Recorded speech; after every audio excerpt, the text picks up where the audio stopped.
అందరికీ నమస్కారం. గీతమ్మ కథల ప్రపంచానికి స్వాగతం. నేను గీతావాణి. ఇప్పుడు మనం జలంధర్ గారి పున్నాగ పూలు అన్న విశిష్టమైన రచనను ఆస్వాదిస్తున్నాం. మూడవ భాగంలోకి ప్రవేశించాం. భర్త రాజారావు అనారోగ్య కారణంగా డాక్టర్ కృష్ణ నడుపుతున్న జీకే హాస్పిటల్ ప్రవేశం చేసిన రాధ తన అనుభవాలను అనుభూతులను వివరిస్తుంటే మనం తెలుసుకుంటూ ఉన్నాం. ఇప్పుడు మూడవ భాగపు కథలోకి ప్రవేశిద్దామా. మర్నాడు రఘును వచ్చి రాజారావు దగ్గరుండమని ఇంటికి వెళ్ళింది రాధ. బట్టలు వాషింగ్ మెషిన్లో వేసి ఇల్లంతా కలిగి చూసింది. అత్తగారు నిద్రపోతున్నారు. ఇప్పుడే ఆవిడను లేపాలా, వద్దులే అనుకున్నది. వంటింట్లో ఏం వంటలున్నాయా అని మూతలు తీసి చూసింది. ఎర్రటి ఆవకాయ అన్నం కలుపుకొని గబగబా తినేసింది. పనివాడికి కావలసిన వస్తువులు లిస్టు చెప్పి పంపించింది. మరిది పిల్లలు స్కూల్ నుంచి రాలేదు ఇంకా. వెళ్ళి మందార చెట్ల కింద అరుగు మీద కూర్చుంది. ప్రశాంతంగా ఉంది. ఈ ఇంట్లో ఇంత హాయి ఎప్పుడూ అనుభవించలేదు రాధ.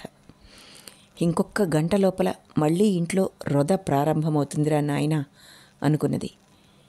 ఇంతకీ నీకేం కావాలి? నీ హాయి వీళ్ళందరి మీద ఆధారపడిందన్నమాట. ఎవరి గొంతో అడుగుతోంది.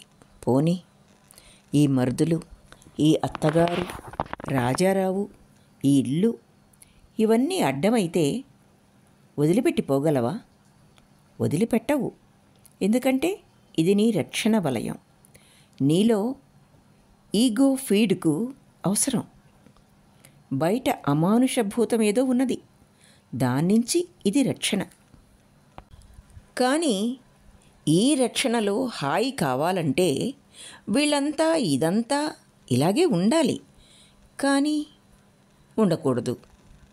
ఇలా అంటే వద్దన్న డాక్టర్ కృష్ణ మాటలు గుర్తుకొచ్చాయి. తల విదిలించింది రాధ. అదంతా తప్పు గట్టిగా అనేసింది.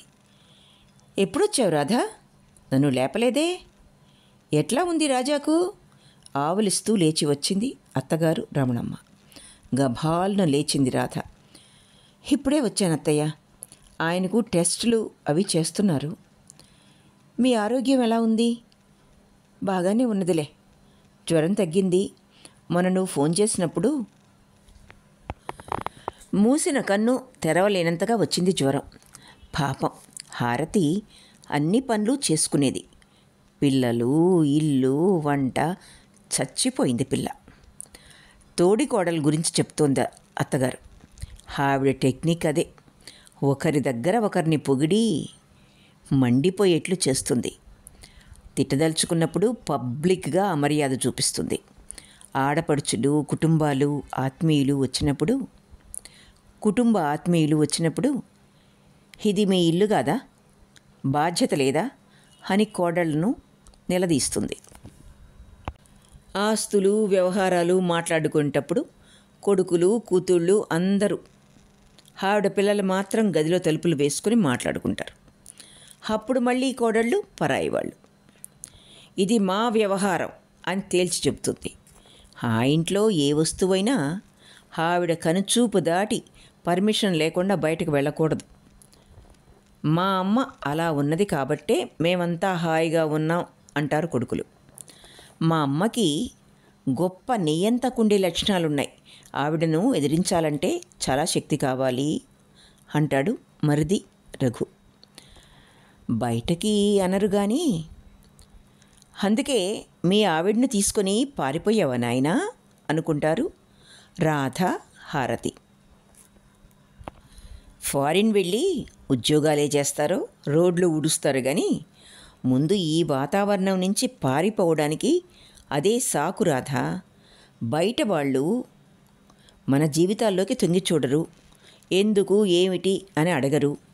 ఏ బట్టలు ఏం కట్టుకున్నా ఎలా కట్టుకున్నా పట్టించుకోరు.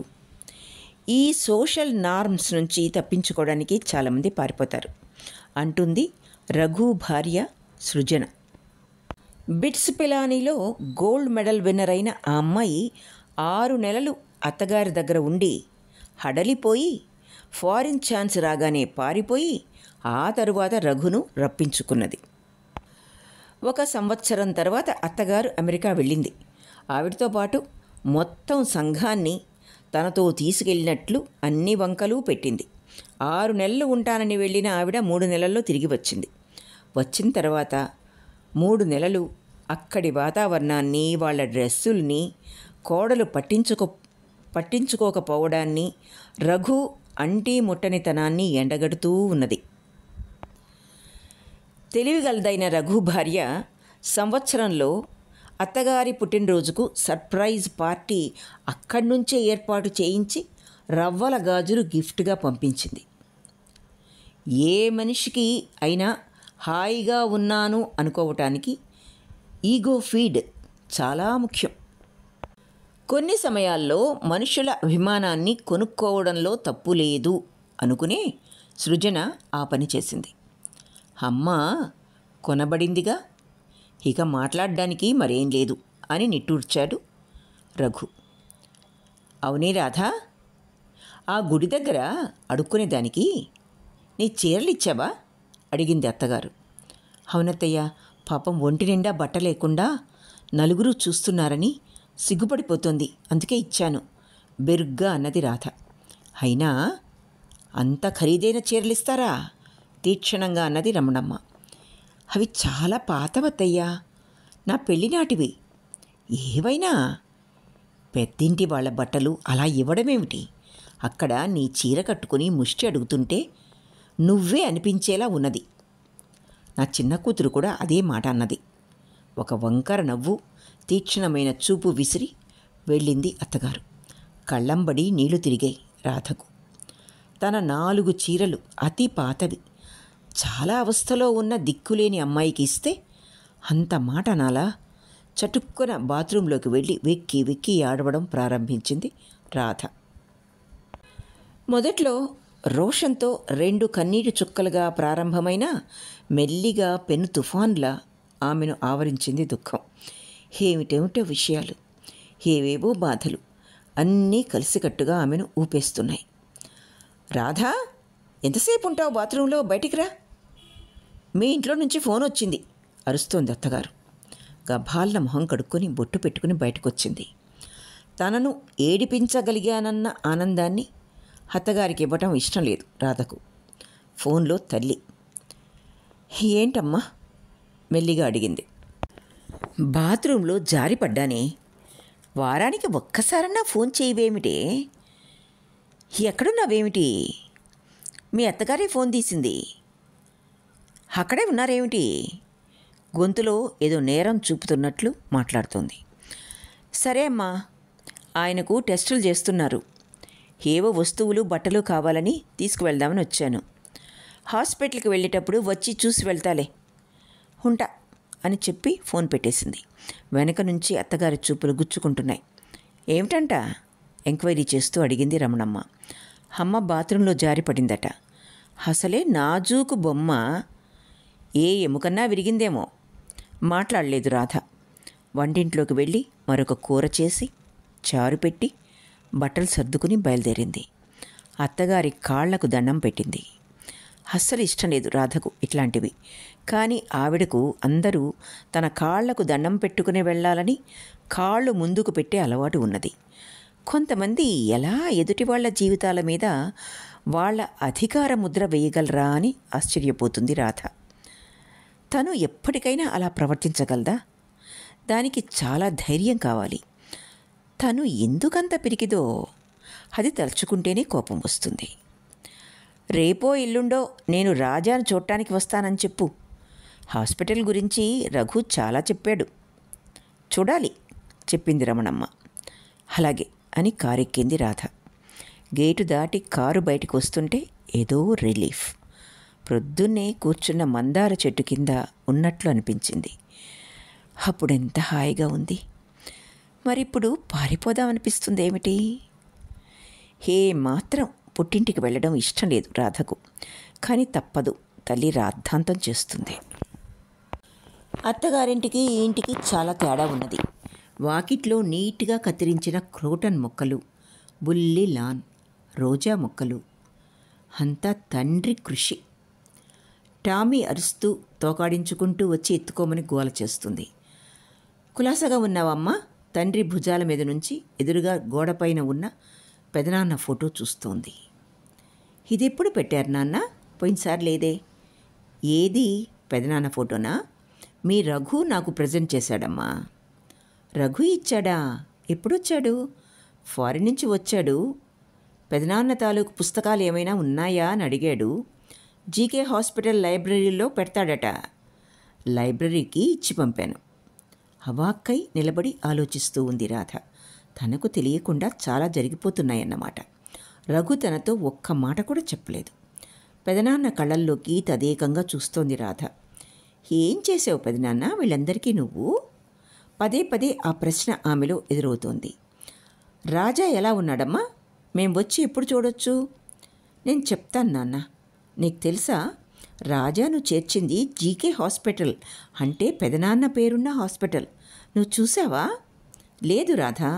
అబ్బో, చాలా పేరున్నది ఆ హాస్పిటల్కి. కానీ ఊరికి దూరంగా ఉన్నది కదా, ఎప్పుడూ వెళ్ళటం తటస్థపడలేదు. ఇదిగో ఇప్పుడు రాజా ఉన్నాడుగా, చూడటానికి వస్తానులే. అమ్మేది? బెడ్రూమ్లో ఉన్నది. ఏమిటి, ఫ్రాక్చరా?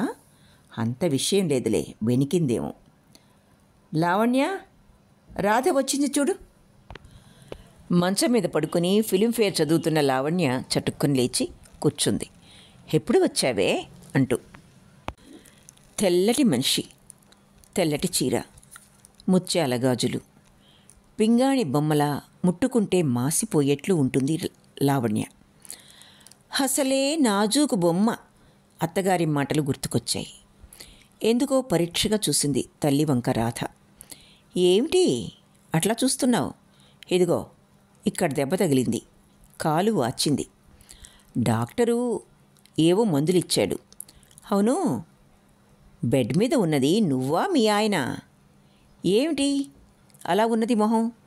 కళ్ళు వాచాయి. ఏడ్చావా? మీ అత్తగారు మళ్ళీ ఏమన్నా అన్నదా? లేదులే అమ్మా. నీకెలా ఉంది?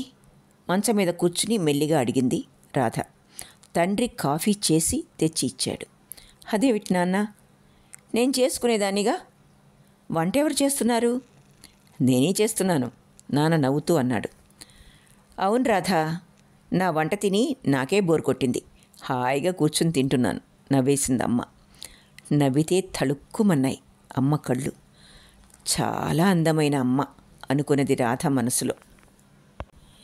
ఏమిటి ఆ పాదాలు? పెడిక్యూర్కి వెళ్ళి ఎన్నాళ్ళయింది?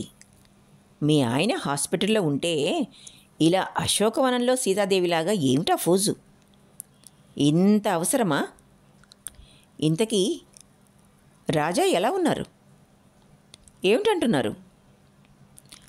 లివర్లో ప్రాబ్లం. ఇంకా ఏం చెప్పడం లేదు. తాగుడు మానాడా? తీక్షణంగా చూస్తూ అన్నది లావణ్య. హాస్పిటల్లో ఉన్నాడు కదా, ఏమిటా ప్రశ్నలు? నాన్న మందలించాడు. హాస్పిటల్లో కూడా రహస్యంగా తెప్పించుకుని తాగాడు అని చస్తే చెప్పలేదు రాధ. చాలా చాలా చెప్పుకోవాలని ఉన్నది, కానీ చెప్పుకోలేదు. నాన్న బాధపడతాడు. అమ్మ రాద్ధాంతం భరించడం కన్నా ఊరుకోవడమే ఉత్తమం. ఎందుకో పుట్టిల్లు అత్తిల్లు కన్నా హాస్పిటల్ నయమనిపిస్తోంది. ఎన్ని పుట్టినిళ్ళు, ఎంతమంది ఆడపిల్లలకు ఉత్తుత్తి ఇళ్ళు. తన ఆలోచనలకి చిన్నగా ఉలిక్కిపడింది రాధ. జీకే హాస్పిటల్, పెదనాన్న విగ్రహం, మెడిటేషన్ హాల్, లోటస్ పాండ్ మనసులో మెదులుతున్నాయి. అమ్మా, నా పుస్తకాలన్నీ ఎక్కడున్నాయే? ఎందుకు ఇప్పుడు అవి? అటకెక్కించేశాను. నాకు ఏదో ఒక పుస్తకం కావాలమ్మా. ఇదిగో ఫిలింఫేర్లు, స్టార్ డస్టులు, ఫెమినాలు అన్నీ ఉన్నాయి. తీసుకువెళ్తావా? తీసుకువెళ్తాలే, ఇప్పుడే వస్తా ఉండు. తన రూంలోకి వెళ్ళింది రాధ. అన్నయ్య ఫారెన్ వెళ్ళిన తర్వాత, తను అత్తగారింటికి వెళ్ళిన తర్వాత ఇల్లు అంతా ఖాళీ అయినట్లుంది అని నాన్న ఎన్నిసార్లు అంటారో. ఏం కావాలి రాధా? నేను హెల్ప్ చేస్తానమ్మా. నాన్న చిన్న నిచ్చెన తీసుకొచ్చాడు. పైకెక్కి చూస్తోంది రాధ. ఎన్నో పుస్తకాలు కుప్పగా పోసి ఉన్నాయి. చాలా వరకు తన డిగ్రీ పుస్తకాలు, ఏవో నవలలు, అన్నయ్య ఇంజనీరింగ్ పుస్తకాలు. ఏమని వెతుకుతుంది? ఎలా వెతుకుతుంది? ఏం కావాలమ్మా? నిచ్చెన పట్టుకున్న తండ్రి హరికృష్ణ అడిగాడు. పెదనాన్న, నా పెళ్ళికి ఒక పుస్తకం బహుమతిగా ఇచ్చారు నాన్న. దాన్ని వెతుకుతున్నాను. పేరేమిటి? తెలియదు నాన్న అనబోయి, గుర్తులేదు నాన్న అన్నది. కిందకి దిగు, చెప్తాను. ఎలాగూ అన్ని పుస్తకాల్లో వెతకలేదు, టైం అయిపోతూ ఉంది. నిస్పృహలో కిందికి దిగింది. పెదనాన్న మీద ఆరాధనతో గుడిలాంటి హాస్పిటల్ కట్టారు డాక్టర్ కృష్ణ. రఘులాంటి ఆరాధకులు ఆయనకెంతమందో, కానీ తను ఆయనకు స్వయాన తమ్ముడి కూతురు. ఆయన ఇచ్చిన పుస్తకం పేరు కూడా చూడలేదు. మంచం మీద వాలిన నాకు కళ్ళల్లో నీరు తిరిగింది. సారీ పెదనాన్న, మీ విలువ మాకు తెలియలేదు అనుకున్నది. అలా ప్రార్థిస్తూనే మగత నిద్రలోకి జారుకున్నది. హలుపు, ఏడుపు, నిస్పృహ అవి అనుకోకుండా ఆమెను మత్తులోకి జార్చాయి. రాధా, నీ సెల్ ఫోన్ మోగుతోంది, నీ పర్సులో. లే. తండ్రి లేపాడు. గభాలన లేచింది రాధ. అయ్యయ్యో, ఆలస్యం అయిపోయింది నాన్న, నిద్ర పట్టేసింది. లేపలేదేమిటి నాన్న? నొచ్చుకుంటూ లేచింది. లేపబుద్ధి కాలేదమ్మా. తండ్రి కళ్ళల్లో పెదనాన్న కళ్ళు గుర్తుకొచ్చాయి. అన్నదమ్ములిద్దరికీ చాలా పోలికలున్నాయి మరి. సెల్ ఫోన్ తీసి మిస్డ్ కాల్ నొక్కింది రాజారావు. బయలుదేరేశాను, దారిలో ఉన్నాను. తిట్లు తప్పించుకోవడానికి, ఇబ్బంది పరిస్థితి దాటడానికి హలవోకగా అబద్ధాలు చెప్పేయడం నేర్చుకున్నది రాధ. లేకపోతే ఈ మనుషులతో బ్రతకలేం అనుకున్నది. ఇందాక పడుకున్నప్పుడు చూశాను. మెడ మీద ఆ దెబ్బ ఏమిటి రాధ? పరీక్షగా చూస్తూ అడిగాడు తండ్రి. హే దెబ్బ నాన్న? చేయితో తడుముకుంటూ అన్నది. అబ్బో, నొప్పిగా ఉన్నది. స్వప్న అన్నగారు కొట్టిన దెబ్బ. అదా? దేనికో కొట్టుకున్నాను నాన్న. రాజారావు తన మీద చేయి చేసుకోవడమే పుట్టింట్లో తెలియనివ్వదు. అట్లాంటిది ఎవరో డ్రగ్ ఎడిక్ట్ అయిన ఆడపిల్ల అన్నగారి చేతుల్లో ఆ పిల్లకు అడ్డం నిలబడి దెబ్బలు తిన్నానని ఎలా చెప్తుంది? రాధా, ఇట్రా. ఇప్పుడేం చెప్పకు నాన్న, టైం లేదు, పరిగెత్తాలి. బయలుదేరేశాను అని చెప్పాను. నానా బాయ్. అమ్మ వస్తాను. సుడిగాలిలా గబగబా వచ్చి కారులో కూర్చుంది రాధ. ఇదిగో, తండ్రి ఒక ప్యాకెట్ ఇచ్చాడు. ఏమిటిది? ఏం లేదు, చూసుకో తర్వాత. బాయ్. మేము హాస్పిటల్కి ఎప్పుడు రావచ్చో చెప్పు, వస్తాం. చెప్తాలే. డ్రైవర్, బయలుదేరదాం. త్వరగా మెట్లెక్కి రూమ్ తలుపు తీసుకుని లోపలికి వెళ్ళబోయి ఆగిపోయింది రాధ. లోపల నుంచి నవ్వులు. రఘు, డాక్టర్ కృష్ణ, రాజారావు గట్టిగా హాయిగా నవ్వుకుంటున్నారు. మెల్లిగా వాళ్ళకు కనబడకుండా కిటికీలో నుంచి చూసింది. వాళ్ళిద్దరూ సరే, మరి రాజారావు? అతను అంత గట్టిగా హాయిగా నవ్వడం తనకు గుర్తులేదు. మెల్లిగా దిగి వెళ్ళి లాన్లో ఉన్న ఉయ్యాల్లో కూర్చుంది. చల్లగాలి, కప్పర చీకటి పడుతోంది. వాళ్ళంతా హాయిగా నవ్వుకుంటున్నారు. ఏ ఇన్హిబిషన్ అడ్డం రాకుండా. తను అలా నవ్వుకుని ఎన్ని రోజులైంది గుర్తులేదు. ఈ ఆడవడం కనీసం 2 రోజులకు ఒకసారి తప్పదు. ఎందుకనిలా? థ్యాంక్ యూ వెనుక నుంచి ఎవరో అన్నారు. ఉలిక్కిపడి చూసింది రాధ. స్వప్న. ఆ అస్తమిస్తున్న సూర్యకాంతిలో ఆ అమ్మాయి భయపెట్టేట్లు ఉన్నది. చెరిగిన జుట్టు, పాత నైటి, పాలిపోయిన చెక్కిళ్ళు. భయంగానే ఉన్నది రాధకు. కానీ మేకపోతు గాంభీర్యం తెచ్చి పెట్టుకుంటోంది. నువ్వు నన్ను మొన్న రక్షించావు. థ్యాంక్స్. ఎందుకు కారు కింద పడ్డావు? ఏదైనా జరిగితే? మాట తప్పిస్తూ అన్నది రాధ. పారిపోదామని, ఇక్కడి నుంచి దూరంగా పారిపోదామని. ఎక్కడికి? తెలీదు. అవును, నువ్వెందుకు నా కోసం దెబ్బలు తిన్నావు? ఎందుకంటే నేను నీకేమీ కాను. నా వల్ల నీకేం లాభం లేదు. మరి ఎందుకు నన్ను కాపాడాలనుకున్నావు? తెలీదు. రాధ చీకట్లోకి చూస్తూ అన్నది. మొదటి రోజు నేను నిన్ను పర్సుతో చావు దెబ్బ కొట్టాను. మొన్న నువ్వు నన్ను కాపాడడానికి దెబ్బలు తిన్నావు. ఎవరు నువ్వు? రాధను. సార్ పిలుస్తున్నారు మేడం. వార్డు బాయ్ వచ్చాడు. Good night. వెళ్ళిపోయింది రాధ. అటే చూస్తూ నిలబడింది స్వప్న.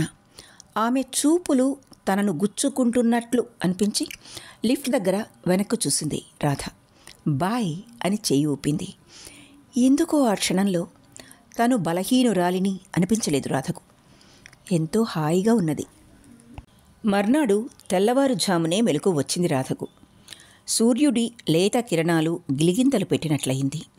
కిటికీలు తెరిచి పడుకున్నది. కర్టన్లు వేయడం మర్చిపోయింది కాబోలు. రాత్రి రాజారావుకు కావలసిన 2 వస్తువులు మర్చిపోయి తిట్లు తిన్నది. అంతవరకు నవ్వుతూ హాయిగా ఉన్న రాజారావు కృష్ణ, రఘు వెళ్ళిపోగానే మామూలు విసుగు రాజారావు అయిపోయాడు. ఇక్కడి నుంచి బయలుదేరేదాకా అలజడి. బయలుదేరిన తర్వాత స్థిమితం లేదు. మళ్ళీ బయలుదేరేదాకా ఎక్కడసలు ప్రశాంతంగా ఉన్నదని తను ఆ ఊయల మీద కూర్చున్నంతసేపు హాయిగా ఉన్నది. స్వప్న జ్ఞాపకానికి వచ్చింది. ఆ అమ్మాయి గదికి వెళ్ళి పలకరించి వద్దామా అనిపించింది. కానీ బాబోయ్, ఏం చూడాల్సి వస్తుందో అనిపించి ఊరుకున్నది. రాజారావును మామూలుగా వార్డ్ బాయ్స్ వచ్చి ఫిజియోథెరపీకి తీసుకెళ్లారు. డ్రెస్ చేసుకుని కిందకు వచ్చిన రాధ అలా నీరెండలో నడుచుకుంటూ లోటస్ పాండ్ దగ్గరికి అడుగులు వేసింది. కమ్యూనిటీ హాల్లో చాలామంది ప్రార్థన చేస్తూ ఉన్నారు. అంత నిశ్శబ్దంగా ఏం ప్రార్థన చేస్తున్నారబ్బా అని తిరిగి చూసింది. బయటకు వస్తున్న కొంతమందిని ఏం చేయాలి అని అడిగింది. అక్కడ ప్రేయర్సు, ఎఫర్మేషన్సు పేపర్లుంటాయి. తీసుకుని 3 సార్లు ఊపిరి పీల్చి వదిలి అవి చదవండి. చదువుతున్నప్పుడు మీరు చదువుతున్న విషయాలు ఊహించుకోండి, జరిగిపోయినట్లు భావించండి, అంతే చెప్పాడు ఒక వ్యక్తి. అతడే రామకృష్ణ అని తర్వాత తెలిసింది రాధకు. బెరుకుగా లోపలికి వెళ్ళింది. పూర్ణమిదం పెద్ద బోర్డు మీద ఉన్న ఉపనిషత్ శ్లోకం చదివింది. కళ్ళు మూసుకుని భూమాతకు శక్తినివ్వండి. ఎదురుగా ఉన్న తెర మీద ప్రార్థన ఫ్లాష్ అవుతోంది. ఈ ప్రేయర్ పేపర్ల కన్నా ఇదే నయం అనిపించి అక్కడ తెర మీద వస్తున్న మాటల్ని మనసులో ఉచ్చరిస్తోంది. నన్ను నేను ప్రేమించుకుంటున్నాను. నన్నుగా గౌరవించుకుంటున్నాను. నా చిన్న ప్రపంచంలో అందరికన్నా ముఖ్యమైన మనిషి నేనే. హృదయం నుంచి రోజా రంగు మెల్లిగా అంతటా వ్యాపిస్తోంది. హాస్పిటల్, పేషెంట్లు అన్ని చోట్ల వ్యాపిస్తోంది. రాధ కళ్ళు మూసుకుని తన చుట్టూ, తన నుంచి తన పరిసరాల చుట్టూ ఆ రోజా రంగు ఎనర్జీని పంపిస్తోంది. మీ నుంచి, మీలోని ప్రేమతో మీరు మీ పరిసరాల్లో ఉన్న చెట్లు, పక్షులు, అనేక జీవులు, హాస్పిటల్, ఇక్కడ ఉండే అనేక మంది రోగులు, స్టాఫ్, డాక్టర్లు అందరికీ మీ అన్కండిషనల్ లవ్ పంపించండి. అన్నింటికన్నా అద్భుతమైన మహత్తు మీలో ఉన్నది. Love is healing. మీ చుట్టూ సర్వ ప్రపంచాన్ని ప్రేమతో స్పందించనివ్వండి. ఊహించండి, మీరు జాగృతి పొందుతున్నారు. ప్రేమతో మీరు ఆరోగ్యవంతులైపోతున్నారు. ప్రేమతో మీరు మీ చుట్టూ సర్వ ప్రపంచంలో భాగమైనట్లు గుర్తిస్తున్నారు. ప్రేమ వలన ఒక మృదువైన కంఠం ఈ మాటలు ఉచ్చరిస్తోంది. హాయిగా రెసనేట్ అవుతోంది. కళ్ళు మూసుకుని ఆ మాటల్ని అనుసరిస్తూ ఏదో ప్రశాంతతలోనికి వెళ్ళిపోయింది రాధ. ఓం శాంతి శాంతి శాంతి అని వినిపించింది. మెల్లిగా కళ్ళు తెరిచింది. కాసేపటికి లైట్ అండ్ సౌండ్ ప్రక్రియ మళ్ళీ మొదటి నుంచి ప్రారంభమైంది. ఎందుకో ఉన్నట్లుండి కళ్ళు తెరవగానే ఏమీ చెయ్యాలనిపించలేదు రాధకు. అలాగే 2 నిమిషాలు నిలబడి బయటకొచ్చింది. ఏదో చెయ్యాలి. ఏమిటి? మళ్ళీ ఏదో ప్రశ్నిస్తోంది లోపల నుంచి. బయటకు అడుగులు వేసింది. పక్కనే ఉన్న మెడిటేషన్ హాల్ లోపలికి వెళ్ళింది. దీపం, అగరవత్తులు, తామర పువ్వులు. ఎండ లేకుండా తామర పువ్వులు ఎలా విచ్చుకుంటాయబ్బా అని పైకి చూసింది. సీలింగ్ నుంచి కొలంలోకి సూర్యకిరణాలు పడే ఏర్పాటున్నది. నవ్వొచ్చింది రాధకు. మిగతా హాలంతా చల్లగా ఊదా రంగు డిఫ్యూజ్డ్ కాంతి కిరణాలు పడేటట్లు ఏర్పాటు చేయబడింది. ఫోకస్ లైట్ కింద ఏదో రాసి ఉన్నది. చదివేసింది రాధ. ఒక్క ముక్క బుర్రకెక్కలేదు. మెల్లిగా ఆగి ఆగి ఆగి చదివింది. Truth cannot be taught. Teaching means head to head. Truth is transmission from heart to heart. ఆలోచిస్తూ డాక్టర్ జీకే విగ్రహం వంక చూసింది. ఆమెకు ఉన్నట్లుండి ఏదో తెర తీసినట్లున్నది. కళ్ళు మూసుకుని కాసేపు నిలబడింది. ఏదో ప్రశాంతత. ఆలోచనలు ఒకదానిపైన ఒకటి కెరటాల్లా వచ్చి పట్టం లేదు. కాసేపు తర్వాత కళ్ళు తెరిచింది. మరొక పక్క గోడకు మరొక కొటేషన్ ఉన్నది. చదువుతూ ఆలోచిస్తోంది రాధ. ఏ రకమైన పద్ధతి ఉపయోగించైనా సరే, అది హిప్నాసిస్ అయినా, ఆధునిక వైద్యమా, ఆయుర్వేదమా, సైకో అనాలిసిస్సా, యంత్రశాస్త్రమా, సజెషనాలజీయా, ఏ పద్ధతి అయినా సరే మనిషి ఎమోషనల్ బండి మీద పనిచేయాలి. ప్రేమించగలగడం, హాయిగా ఉండడం, తన చుట్టూ ప్రకృతితో స్పందించగలగడం, ఇవి మామూలు మనిషికి సహజ గుణాలు. ఇవి ఇలా ఉండకుండా వక్రించడానికి కారణాలు సరిచేయడం చాలా ముఖ్యం. అవి మర్చిపోవడం వలన వైద్యం కేవలం శరీరానికి మాత్రం జరుగుతుంది. మనిషి ఆలోచనలో, ప్రవర్తనలో, ఆత్మానుభూతిని గుర్తించడంలో మార్పు రాదు. ఈ విషయం గుర్తించిన వాడే నిజమైన వైద్యుడు. చదివి అలా ఆలోచిస్తూ నిలబడిపోయింది రాధ. ఎందుకో ఆమెకు అసలు అర్థం కాని పజిల్లో చిన్న క్లూ దొరికినట్లు అనిపించింది. పెదనాన్న విగ్రహం వంక చూస్తూ నిలబడింది. డాక్టర్ కృష్ణ, రఘు, ఎందుకో తండ్రి గుర్తుకొచ్చారు రాధకు.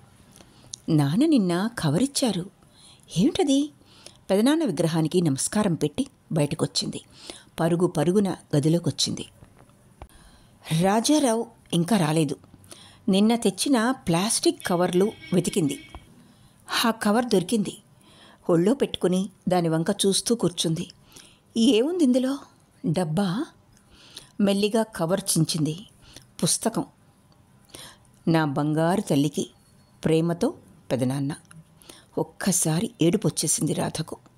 పెదనాన్న తన పెళ్ళికి ఇచ్చిన గిఫ్ట్. నిన్న తన ఇంట్లో ఇది వెతకాలనే ప్రయత్నం చేసింది. దొరికింది మొత్తానికి. నాన్నిచ్చాడు. నాన్నకి ఎలా తెలుసు దీన్ని వెతుకుతున్నానని? అంత గ్రహింపు ఉన్నదా తండ్రికి తన గురించి? తనెప్పుడు తండ్రిని ఈ కోణం నుంచి చూడలేదే. మెల్లిగా పుస్తకం తీసి చదవడం ప్రారంభించింది. ది మ్యాగ్నిఫిషెంట్ అబ్సెషన్, రచయిత లలాయ్ ది డగ్లాస్. ఇదేదో రొమాంటిక్ స్టోరీలా ఉన్నదే అనుకుంటూ చదవడం ప్రారంభించింది. ఆ రోజంతా చదువుతూనే ఉన్నది. మధ్యలో రాజారావుతో తిట్లు తినడం, గదిలోనే కూర్చుని పళ్ళు తినడం, లాన్లో పచార్లు చేస్తూ చదవడం. చీకటి పడిపోయిందన్న స్పృహ లేదు. అంతా వెళ్తురే. మనస్సంతా ఉద్వేగంతో పొంగిపోతోంది. ఏదో చెప్పుకోవాలి ఎవరికో. హాస్పిటల్ వాళ్ళిచ్చిన నోట్ ప్యాడ్ మీద రాసుకున్నది. ఒక అద్భుత సత్యం నాకు అర్థమైంది. మనం ఎదగాలంటే మనలో ఒక ఎక్స్టెన్షన్ జరగాలి. కొన్ని గాలి గోడలు కూలిపోవాలి. సృష్టిలో ఏ చిన్న మంచి పనికైనా ఫలితం ఆలోచించకుండా చేసే పనికి ప్రతిస్పందన ఉంటుంది. మనకు వ్యక్తిగతంగా తృప్తి కలిగేది ఏదో జరిగి తీరుతుంది. ఈ నవలలో సహాయం పొందిన వ్యక్తి కృతజ్ఞతలు చెప్పి రుణం తీర్చుకుందామని వచ్చినప్పుడల్లా ఐఎమ్ ఆల్రెడీ పెయిడ్ అనే మాటలకు అర్థం అదే. మామూలు శిల్పిని మహాశిల్పిగాను, ఒక మామూలు సర్జన్ను స్పెషలిస్ట్గాను, ఆవారాగా తిరిగే అబ్బాయిని గొప్ప డాక్టర్గా, హార్ట్ ఆపరేషన్ స్పెషలిస్ట్గా తయారు చేసే ప్రక్రియ ఇదే. మనస్ఫూర్తిగా చేసే అనాలోచిత సహాయాలకు సృష్టి ప్రతిధ్వనించే విధానం, ప్రతిస్పందించే విధానం చాలా అద్భుతంగా ఉంటుంది. అలాగే రైటింగ్ టేబుల్ మీద పడుకొని నిద్రపోయింది రాధ. మర్నాడు చాలా ఉత్సాహంగా ఉన్నది రాధకు. జీవితానికి కావలసిన ఏదో ముఖ్య విషయం అర్థమైపోయిందనిపిస్తోంది. తలంటి పోసుకుని ప్రేయర్ హాల్కు వెళ్ళింది. మనస్ఫూర్తిగా అక్కడి సజెషన్స్ చెప్పుకున్నది. మెడిటేషన్ హాల్కు వెళ్ళింది. పెదనాన్న, నువ్వు నాకు ఏమేమిటో నేర్పిద్దామని ప్రయత్నించావు. నేను నిన్ను గుర్తించలేదు. నువ్వు నాకిచ్చిన బహుమతికి అమ్మలాగా ఆలోచించి ఖరీదు కట్టానే గాని విలువ గ్రహించలేకపోయాను. ఇన్నేళ్ల తరువాత నాకు నువ్వు ఏం చెప్పదలుచుకున్నావో కొంచెం అర్థమైంది. పెదనాన్న, నన్ను నీ వెలుతురు దారిలో అడుగులు వేయనియ్యి. తల వంచి నమస్కారం పెడుతూ ప్రార్థించింది రాధ. ఉద్యోగంలో గుర్తింపు వచ్చి ప్రమోషన్ వచ్చినప్పుడు మనిషి చాలా హడావుడి చేసి ఆనందం చూపిస్తాడు. కానీ అంతర్లీనంగా ఎదుగుదల వైపు వెలుతురు అడుగు వేసే వ్యక్తికి ఎదురుగా చీకటే కనిపిస్తూ ఉంటుంది. మరొక అడుగు మళ్ళీ వెలుతురు అడుగే అని మాత్రం తెలుస్తుంది. ఆ ప్రక్రియ అర్థమవుతూ ఉండగా లోపల అదేదో ఆనందం. కానీ అది బహిర్గతంగా పండుగ జరుపుకోలేనిది. హడావిడి లేని అలజడి అది. ఆ రోజు చాలామందితో మామూలుగా మాట్లాడింది. కానీ తను చెప్పేది అర్థమయ్యేది ఎవరికా అని ఆలోచిస్తోంది. డాక్టర్ కృష్ణ చాలా బిజీగా ఉన్నాడు. రఘుకు ఫోన్ చేసింది. నా పెళ్ళికి పెదనాన్న ఇచ్చిన పుస్తకం ఇప్పుడు దొరికింది చెప్పింది గబగబా. నిశ్శబ్దంగా విని నవ్వాడు రఘు. నువ్వు ఏ మంచి పని చేస్తే ఈ పుస్తకం ఇన్నాళ్ళకి దొరికింది వదినా? ఆలోచించావా? మంచి పనా? అవును. జీవితంలో కాకతాళీయంగా ఏది జరగదు. మామూలుగా మనం వినే actions and reactions are equal అనే మాట ఇక్కడ వర్తించదు. అనాలోచితంగా నిస్వార్థంగా చేసే పనికి 10 ఫలితం ఉంటుంది. ఆలోచించుకో. నేను రేపు రాత్రి వెళ్ళిపోతున్నాను. ఈమెయిల్స్ ఇస్తాను. నేను చాలా సంతోషంగా వెళ్తున్నాను. మా గురూజీ చూసిన రాధ ఛాయలు ఇన్నాళ్ళకి నీలో రూపుదిద్దుకోవడం ప్రారంభమైంది. మళ్ళీ మాయలో పడకు. ఆ పుస్తకం నీకు భగవద్గీత లాంటిది. ఒక్కసారి చదివి వదిలేసే విషయం కాదు. ఫోన్ పెట్టేసినా అలాగే నిలబడిపోయింది రాధ చాలాసేపు. ఏం చెప్తున్నాడు రఘు? తనను గురించి తాను ఆలోచించుకునే లోపల రాజారావుకు మళ్ళీ అటాక్ వచ్చింది. డాక్టర్ కృష్ణ అర్జెంటుగా రమ్మనమన్నాడని కబురు వచ్చింది. కూర్చోండి రాధ. అతను చాలా సీరియస్గా ఉన్నాడు. చెప్పండి అన్నది రాధ. రాజారావు గారి విషయంలో నాకు మీ కోఆపరేషన్ చాలా కావాలి రాధ. అంటే నేనిప్పుడు? మీరు కోఆపరేట్ చేయటం లేదని కాదు. మనం అనుకునేది వేరు, చేసేది వేరు. అసలు చెయ్యవలసింది వేరు. మౌనంగా ఉండిపోయింది రాధ. బుర్రలో చాలా ప్రశ్నలు, అడగవలసిన ప్రశ్నలు, అడగకూడనివి, నిజాలు తెలిస్తే తట్టుకోలేని ప్రశ్నలు చాలా తలెత్తుతున్నాయి. కానీ అడగదు రాధ. పరిణామాలు ముందే ఊహించుకొని అసలు సమస్యను ఎదుర్కోకపోవడం ఆమెకు మొదటి నుంచి ఉన్న లక్షణం. ఇంకా ఏం చేయాలి డాక్టర్? చాలా చేశాను, చాలా పడ్డాను. ఇంతకన్నా ఆమె గొంతులో ఉద్వేగం. ఆ మాటల వెనకాల ఎన్నో విషయాలు ఉన్నాయని తెలుసు డాక్టర్ కృష్ణకు. I'm sorry. మీరు ఆ మూడ్లోకి వెళ్ళిపోయి అస్త్ర సన్యాసం చేయవద్దు. నా యాంగిల్ నుంచి చూడటానికి ప్రయత్నిస్తే మీకు చాలా విషయాలు అర్థమవుతాయి. నాతో రండి. ఇద్దరు లాన్లు దాటి పెద్ద హాల్లోకి ప్రవేశించారు. చాలామంది పేషెంట్స్ క్రయాన్స్, పేపర్లు పెట్టుకుని ఏదో రాసేస్తున్నారు. కొంతమంది టేబుల్స్ మీద, కొంతమంది గోడకు ఆనుకుని, కొంతమంది కాళ్ళు చాపుకొని. ఏమిటిదంతా? రాధ కుతూహలంగా అడిగింది. ఇది కూడా ట్రీట్మెంట్లో భాగమే. వీళ్ళందరూ చాలా రకాల వ్యాధులతో బాధపడుతున్న వారే. కానీ చాలాసార్లు వీళ్ళు పరీక్షలకు అందరూ. ఇటు రండి. గుడ్ మార్నింగ్ రామకృష్ణ, ఎలా ఉన్నారు? ఇదిగో ఇలా ఒక తెల్ల పేపర్ మీద ఇతను తన గురించి, తన ట్రీట్మెంట్ గురించి ఈ క్రయాన్స్తో బొమ్మ వేస్తారు. మరొక పేపర్ మీద మరొక బొమ్మ రంగులతో వేస్తారు. మరొక కాగితం మీద ఇల్లు, కుటుంబం గురించి బొమ్మ వేస్తారు. మీరు మీ పని చేసుకోండి రామకృష్ణ. Thank you. ఇది వీళ్ళ హాబీయా? ఇంతమందికి హాబీ ఒక్కటే అవదుగా రాధా? ఇది పార్ట్ ఆఫ్ ద థెరపీ. వీళ్లలో చాలామంది సైకోసొమాటిక్ డిసీజెస్ వల్ల బాధపడతారు. వాళ్ళు ఏ ట్రీట్మెంటుకు లొంగరు. ఇట్లాంటి బొమ్మల నుంచి డాక్టర్లమైన మేము చాలా గ్రహిస్తాం. మాటల గార్డీలో చాలామంది అసలు విషయం దొరకనియ్యరు. కానీ ఈ వెర్బల్ డిసెప్షన్ దాటి universal symbolic language of the unconscious ఈ బొమ్మల ద్వారా మాకు బహిర్గతమవుతుంది. మాట్లాడేటప్పుడు మనకు నచ్చనివి, ఇష్టం లేనివైన నిజాలు దాచేసి మాట్లాడతాం, కానీ ఈ విజువల్ ఇమేజెస్ నిజమే చెప్పేస్తాయి. ఇది కలెక్టివ్ అన్కాన్షియస్కు సంబంధించిన భాష. ఫ్రాయిడ్ శిష్యుడు యాంగ్ మనిషి అంతఃచేతన, దాని రూపురేఖల గురించి చాలా చాలా అధ్యయనం చేశారు. ఇది ఆయన పద్ధతి. మా గురువుగారికి చాలా నచ్చిన పద్ధతి. మౌనంగా వింటోంది రాధ. వీళ్ళు ఉపయోగించే రంగులు, భావాలు, సీనరీలు అన్నీ మాకు అసలు జబ్బు ఏమిటో చెప్పేస్తాయి. ఒక్కొక్కసారి అసలు పేషెంట్ బాధకు, అతను మాట్లాడే విషయానికి, అంతర్గతంగా అతనిలో జరిగే విధ్వంసానికి సంబంధం కనిపించదు, కానీ ఈ బొమ్మల ద్వారా అతని అసలు యాటిట్యూడ్ తెలిసిపోతుంది. ఇదంతా సైకోసోమా బాంధవ్యం మీద ఆధారపడుతుంది. రాధకు ఏదో వేరే భాష, మాటలు మన భాష అయినా అర్థం కాని భాషలో ఉన్నట్లు, ఇదేదో డీకోడ్ చేయాలన్నట్లు అనిపిస్తోంది. ఆమె ముఖంలో ఎక్స్ప్రెషన్ చూసి నవ్వేశాడు డాక్టర్ కృష్ణ. ఇదంతా మీకు ఒక్క రోజులోనే అర్థమైపోవాలని చెప్పడం లేదు రాధా. మీ పెదనాన్నగారు ఈ విషయంలో ఎన్ని సంవత్సరాలు ట్రైనింగ్ ఇచ్చారో తెలుసా? మీకు అభిలాష ఉంటే మన లైబ్రరీలో కూర్చొని చదువుకోండి. బుద్ధిగా తల ఊపింది రాధ.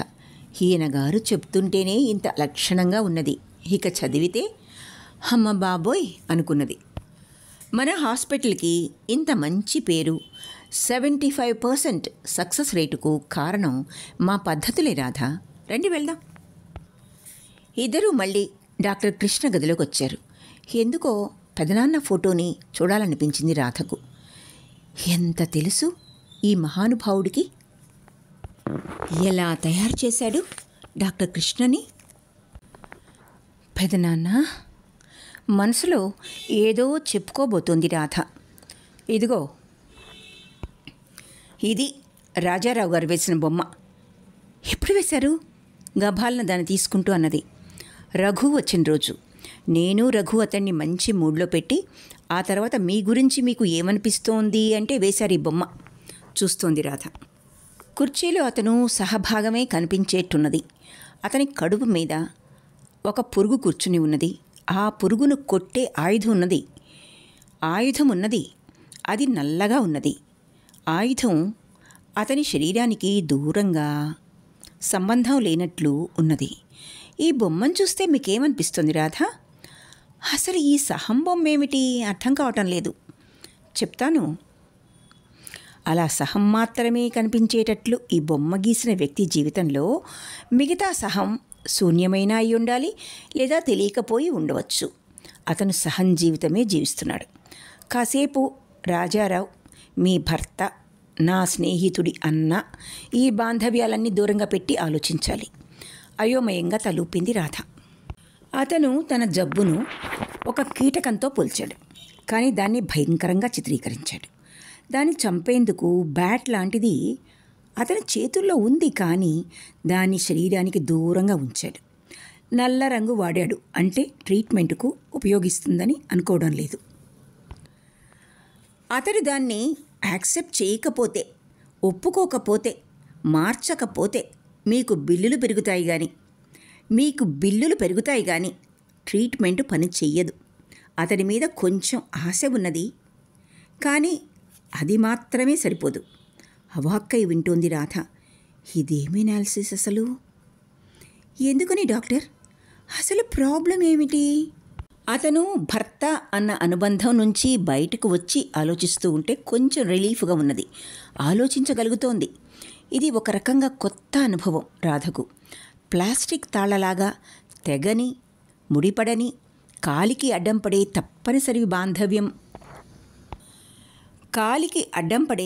తప్పనిసరి బాంధవ్యం లేని బంధుత్వాలు చాలా ప్రమాదకరమైనవి. గజేంద్ర మోక్షంలో ఏనుగు కాలు పట్టుకున్న మొసలి లాంటివి. అసలు ప్రాబ్లం చెప్తాను. ఇవిగో మరికొందరు గీసిన బొమ్మలు చూడండి. కంప్యూటర్ ఓపెన్ చేశాడు. డాక్టర్ పిళ్ళై వచ్చి డాక్టర్ కృష్ణకి సహాయం చేశాడు. అరగంటలో అతను చాలా అనాలిసిస్ చెప్పాడు. చాలా వరకు వినడమే కానీ అర్థం కావటం లేదు. కానీ ఈ భయంకరమైన జబ్బుల వెనకాల మానసిక విధ్వంసం ఎంత ఉన్నదో తెలిస్తే మాత్రం భయం వేస్తోంది రాధకు. ఒక పేషెంట్కు లివర్ వ్యాధో, క్యాన్సరో, డయాబెటీసో లేక ఏదో పేరు చెప్పలేని వ్యాధో వస్తే ఇంత ఆలోచించాలా? మందు మాత్రం సరిపోదా? ఇదెక్కడి థియరీ డాక్టర్? మీ పెదనాన్నగారి థియరీ. కొన్ని వందల పేషెంట్ల జీవితాలను రక్షించిన థియరీ. ప్రపంచవ్యాప్తంగా ఒప్పుకున్న థియరీ. ఆది వ్యాధి నివారణం అనేవారు ఆయన. ఇంతకీ రాజారావు గారికి గుడ్. ఏమిటి అతని జబ్బు వెనకాల నిజమైన కారణం అన్నది ప్రశ్న. అవునా? ఇప్పుడు నేను చెప్పిన దాన్ని బట్టి మీరు అనలైజ్ చేయండి. నేనా? నాకేం తెలుస్తుంది డాక్టర్? రాధలో బాధ్యత తప్పించుకోవాలన్న ఆతృత ఆమెను నత్తలాగా ముడుచుకుపోయేటట్లు చేస్తోంది. ప్రయత్నించండి. రేపు సాయంత్రం దాకా టైం ఇస్తున్నాను. డాక్టర్ పిళ్ళై, మీరు ఆవిడకి హెల్ప్ చేయండి. రాజారావు గారు వేసిన ఆ పెయింటింగ్ ప్రింటౌట్ ఆవిడకి ఒకటివ్వండి. అయిష్టంగానే ఆ కాగితం తీసుకున్నది రాధ. ఆ తర్వాత 24 గంటల్లో చాలా జరిగిపోయాయి. డాక్టర్ పిళ్ళై ఏదో ఫ్యామిలీ ఎమర్జెన్సీ అని ఊరు వెళ్ళడం, రాత్రంతా రాజారావు బెడ్లో పడుకొని అతన్ని చూస్తూ ఎంత బుర్ర పగలగొట్టుకున్నా ఏమీ అర్థం అవ్వకపోవటం. సారీ డాక్టర్, నాకేదీ అర్థం కాలేదు. ఆ పేపర్ తెచ్చి టేబుల్ మీద పెట్టింది రాధ. ఏమీ మాట్లాడకుండా ఆమెనే చూస్తున్నాడు డాక్టర్ కృష్ణ. సాధారణంగా ఎవరితోనూ ఐ కాంటాక్ట్తో మాట్లాడదు రాధ. సూటిగా కళ్ళెత్తి చూసి మాట్లాడడం అంటే చాలా భయాలున్నాయి. కానీ ఎందుకో డాక్టర్ కృష్ణ చూపులు లేజర్ బీమ్ లాగా తగిలి తల ఎత్తి చూసింది రాధ. ఆ కళ్ళల్లో అదేమీ భావం? వణుకు వచ్చింది రాధకు. ఆ చూపులు చూసి ఉలిక్కిపడిన మరొక వ్యక్తి అక్కడే ఉన్న నర్స్ పరిమళ. తాజ్మహల్ కూలిపోతుంటే దాన్ని రూపొందించి ఫలితంగా వేళ్లు నరికించుకున్న అజ్ఞాత శిల్పి అనుభూతి ఉన్నది అతని చూపులో. అంత క్లియర్గా అర్థం కాకపోయినా నిరంతరం అతని భావాల్ని విశ్లేషించాలని తపనపడే నర్సు పరిమళకు ఏదో షాక్ లాగా అనిపించింది. ఎవరితను? డాక్టర్ కృష్ణలో మరొక వ్యక్తి. ఎవరితను? ఆలోచించడం ఇష్టం లేని రాధ ఆలోచిస్తోంది. ఓకే రాధ, మీకు గైడెన్స్ కావలిస్తే పరిమళ ఇట్రా, ఈ పెయింటింగ్ అనలైజ్ చెయ్యి. ఒక్క క్షణంలో వాతావరణాన్ని మార్చేసి ప్రొఫెషనలిజంను గాలిలో ఇంజెక్ట్ చేశాడు డాక్టర్ కృష్ణ. ఇతనికి బ్రతకాలని లేదు, దేని మీద నమ్మకం లేదు. తను కూర్చున్న సీటు మీద కూడా అపనమ్మకంగానే బరువు ఆనిస్తున్నాడు. అతని రోగాన్ని చాలా సీరియస్గా, అదేదో విషకీటకం అన్నట్లు గౌరవిస్తున్నాడు. నర్స్ గౌరీ వచ్చింది అప్పుడే లోపలికి. వింటోంది ఆ విశ్లేషణ. గౌరీ, నువ్వు చెప్పు. ఇతనికి దేని మీద నమ్మకం లేదు డాక్టర్. పైన రూఫ్ బ్రౌన్ కలర్ వాడాడు. ముందు అసలు విషయం మిగతా సగం ఏవి? అంటే ఇతనికి జీవితంలో మరుగున పడిపోయిన మరొక సగం ఉన్నదా? ఇంతకీ ఇది ఎవరు వేసిన పెయింటింగ్ డాక్టర్? పరిమళ అడిగింది. ఎవరిదో పేషెంట్ది. రాధగారు ఏమైనా ఎనలైజ్ చేస్తారేమోనని ఇచ్చాను. రాజారావుది అనబోయి అతని మాటలు విన్న రాధ ఆగిపోయింది. చెప్పవద్దు అన్న హింట్ అర్థమైంది. పర్వాలేదు రాధ, ట్రై చేయండి, మామూలుగా చెప్పేసి వస్తానని వెళ్ళిపోయాడు డాక్టర్ కృష్ణ. డాక్టర్ గారికి మాకు ఇది అలవాటే మేడం, ఇలా పెయింటింగ్స్ ఇచ్చి అనలైజ్ చేయమంటారు.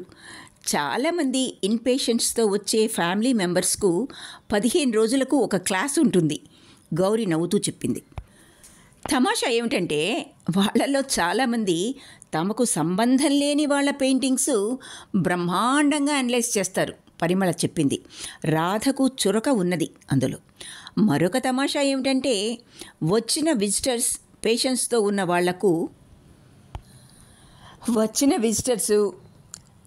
పేషెంట్స్తో ఉండే వాళ్ళకి ఈ పెయింటింగ్ చేసే క్లాస్లో వాళ్ళకి ఇంకా గుర్తించని రోగాలు బయటపడి పరీక్ష చేయించగానే వాళ్ళు పేషెంట్లుగా హాస్పిటల్లో జాయిన్ అయిపోతారు. గట్టిగా నవ్వుతూ చెప్పింది గౌరీ. ఇదివరకైతే మీ డాక్టర్ గారు పేషెంట్లను ఈ రకంగా కూడా తయారు చేసుకుంటున్నారన్నమాట అని వంకరగా ఆలోచించగలిగేదేమో కానీ ఎందుకో ఇప్పుడు అలా ఆలోచించలేకపోయింది రాధ. గౌరీ, ఇక్కడ లైబ్రరీ ఎక్కడుంది? అరే, మీరు ఇంకా చూడలేదా? జనరల్ వార్డ్ అవతల ఉన్నది. నాకు ఇప్పుడు డ్యూటీ ఉన్నది, తర్వాత చూపించనా? ఏం పర్వాలేదు, నేను వెతుక్కుని వెళ్తానులే. మెల్లగా బయటకు అడుగులు వేసింది రాధ. వెనక్కి తిరిగి చూడలేదు కానీ ఇంకా ఆ గదిలో డాక్టర్ కృష్ణ ఉనికి వైబ్రేషన్ ఫీల్ అవుతున్నట్లే ఉన్నది. డాక్టర్కు ఏదో అయింది. ఏమిటది ఆలోచిస్తోంది పరిమళ. మొట్టమొదటిసారిగా జనరల్ వార్డుకు వెళ్ళింది రాధ. పెద్ద పెద్ద వరండాలు, బాగా గాలి వెలుతురు వచ్చేట్లు పెద్ద పెద్ద గదులు. ఒక గదిలో 4 పేషెంట్లు ఉన్నారు. అయినా ఎవరికి వారికి అలమార్లు, వాష్ బేసిన్లు, ప్రైవసీ కావాలనుకుంటే చుట్టూ లేత రంగు కర్టెన్లు, చిన్న డ్రెస్సింగ్ టేబుల్, ఎవరైనా అతిథులు వస్తే కూర్చునే కుర్చీలు, మధ్యలో బోల్డెంత ఖాళీ. పరీక్షగా చూస్తూ అడుగులు వేస్తోంది రాధ. వరండాలో కుర్చీలో ఒక బాబు, 7-8 ఏళ్ళు ఉంటాయేమో, అలా లాన్స్లోకి చూస్తున్నాడు. అతన్నే పరీక్షగా చూస్తూ అతన్ని దాటి వెళ్ళిపోయింది రాధ. మళ్ళీ ఎందుకో వెనక్కి తిరిగి చూసింది. అలాగే కూర్చుని ఉన్నాడు. మెల్లిగా అతని దగ్గరికి వచ్చి నిల్చున్నది. అయినా అతను గుర్తించలేదు. బాబు, గట్టిగా అన్నది. ఉలిక్కిపడి చూశాడతను. ఎందుకు నన్ను డిస్టర్బ్ చేశావు అన్న ప్రశ్న కళ్ళల్లో. సారీ, నీ పేరేమిటి?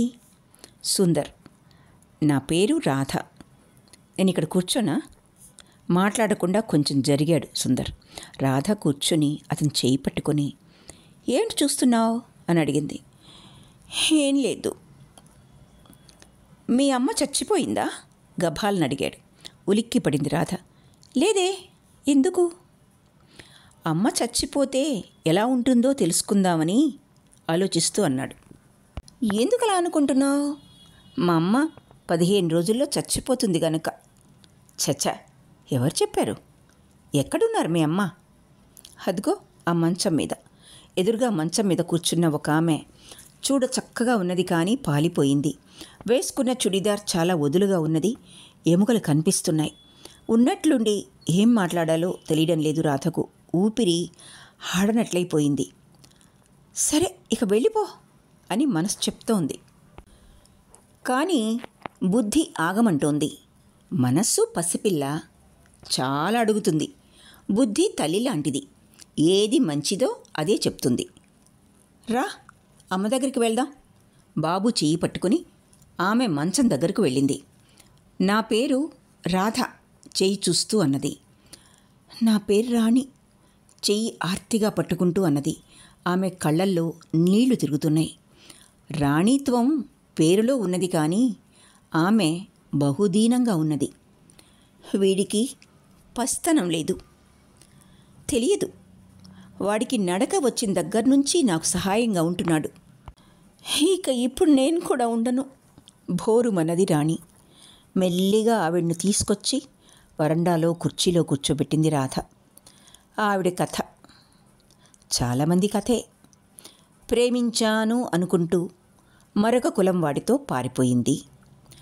ఆమె అంగసౌష్ఠవం తప్ప అంతరంగం అర్థం కాని అతనికి పిల్లవాడు పుట్టగానే జీవితం బోర్ అనిపించింది.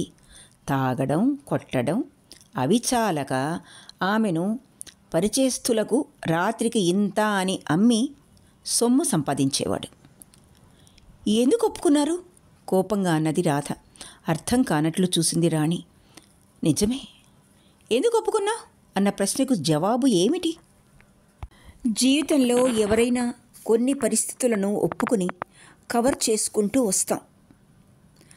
ఆమె చెబుతున్న మాటలన్నీ నిర్లిప్తంగా వింటున్న ఆ బాబును చూసి ఉలిక్కి పడింది రాధ. పిల్లవాడెదురుగా ఇవన్నీ ఎందుకమ్మా? ఆపబోయింది రాధ. వాడికి అంతా తెలుసమ్మా, కొత్తగా తెలియవలసింది ఏమీ లేదు. ఎప్పుడన్నా మా ఆయనకు నేను ఎదురు తిరిగితే రక్తం ఓడేట్లు కొట్టేవాడు. వీడు సైలెంట్గా పౌడరు, మందు, ప్లాస్టర్లు తీసుకువచ్చి వేసేవాడు. డబ్బులు వాళ్ళ నాన్న అడిగేవాడు, ఇవ్వరంటే జేబులో నుంచి తీసేసుకునేవాడు. ఎందుకు ఇస్తాడు? వీడంటే భయమా? అడిగింది రాధ కుతూహలంగా. పొడి చేస్తానని చెప్పాను, మామూలుగా చెప్పాడు సుందర్. ఉలిక్కి పడింది రాధ. బాల్యాన్ని చంపేసుకున్న ఈ పిల్లాడి బుర్రలో ఎంత భయంకరం ఉన్నది. ఏమవుతాడు రేపు వీడు? మీకు ఏమిటి జబ్బు? ఏదో డాక్టర్లు చెప్తున్నారు, బ్రతకాలం లేదు అంతే. కానీ వీడిని చూస్తేనే. మళ్ళీ బోర్న ఏడ్చింది రాణి. ఆలోచిస్తూ నిలబడింది రాధ. ఏం చెయ్యాలి? ఏమీ చేయక్కర్లేదు. నిజానికి ఏమీ జరగనట్లు వెళ్ళిపోవచ్చు. కానీ ఒకసారి నాతో వస్తావా? అడిగింది బాబును. ఎక్కడికి? అక్కడ లైబ్రరీ ఉన్నదిట, అక్కడికి. తెలుసు, కానీ అమ్మ. కొన్ని రోజులు మాత్రమే ఉండే అమ్మ. చెదిరిపోయింది రాధ మనసు. ఏం పర్వాలేదు, వెళ్ళిరా. ఇక్కడ బోలెడు మంది ఉన్నారుగా. ఆ సోఫాలో కూర్చుని అలా కన్నార్పకుండా చూస్తూ కూర్చుంటాడమ్మా, అంతే. తీసుకువెళ్ళండి చెప్పింది రాణి. భోజనం ఇక్కడ క్యాంటీన్లో ఏర్పాటు చేశారు పెద్ద డాక్టర్ గారు. మరి మీ ఆయన? జాయిన్ చేసి వెళ్ళిపోయాడంతే, మళ్ళీ రాలేదు. నేలవంక చూస్తూ అన్నది రాణి. డబ్బులు సంపాదించే యంత్రం పాడైపోయింది. అతని వరకు అంతే. పాత సామాన్ల షాప్లో పడేసినట్లు పడేసి వెళ్ళిపోయాడు. వస్తావా మరి? అమ్మ చెప్పారుగా అడిగింది బాబుని చూస్తూ. తల్లికి మౌనంగా కళ్ళతో చెప్పి రాధతో బయలుదేరాడు సుందర్. అతన్ని ఓరగా గమనిస్తోంది రాధ. పాత డ్రెస్, కానీ తల నీట్గా దువ్వుకున్నాడు. పాదాలు శుభ్రంగా ఉన్నాయి. చాలా డిగ్నిఫైడ్గా నడుస్తున్నాడు. వాడి చెయ్యి పట్టుకుందామనుకుని మళ్ళీ మానేసింది రాధ. లైబ్రరీలోకి వెళ్ళారు. బోలెడు పుస్తకాలు, చాలా పుస్తకాలు కుప్పగా పోసి ఉన్నాయి. 2 నర్సింగ్ కోర్స్ ట్రైనీలు, ఒక వార్డ్ బాయ్ ముఖాలకు గుడ్డ కట్టుకుని దుమ్ము దులుపుతున్నారు. ఏం కావాలి మేడం? చాలా మర్యాదగా అడిగింది ఒక అమ్మాయి. ఇక్కడ ముందు మర్యాద, మాడ్యులేషన్ నేర్పిస్తారులా ఉంది. లైబ్రరీ ఒక 2-3 రోజులు ఆగిరండి మేడం. అలాగే రా సుందర్. రేపు మళ్ళీ వస్తాను రాణి. బాయ్. బాయ్ సుందర్ చెప్పేసి బయలుదేరింది రాధ. ఆమెకు తెలుసు వాళ్ళిద్దరూ తననే కళ్ళతో ఫాలో అవుతున్నారని. కానీ వెనక్కి తిరిగి చూడలేదు రాధ. ఇక్కడితో జలంధర గారి రచన పున్నాగపూలు 3వ భాగం పూర్తి అయింది. కథ మరియు కథను ప్రజెంట్ చేసిన విధానం మీకు నచ్చినట్లయితే లైక్ చేయండి. మీ స్నేహితులకు, సన్నిహితులకు షేర్ చేయండి. మరియు మీరింతవరకు ఛానల్ని సబ్స్క్రైబ్ చేసి ఉండకపోతే ఇప్పుడు మిస్ చేయకుండా సబ్స్క్రైబ్ చేసుకోండి. ఆలకించినందుకు ధన్యవాదాలు.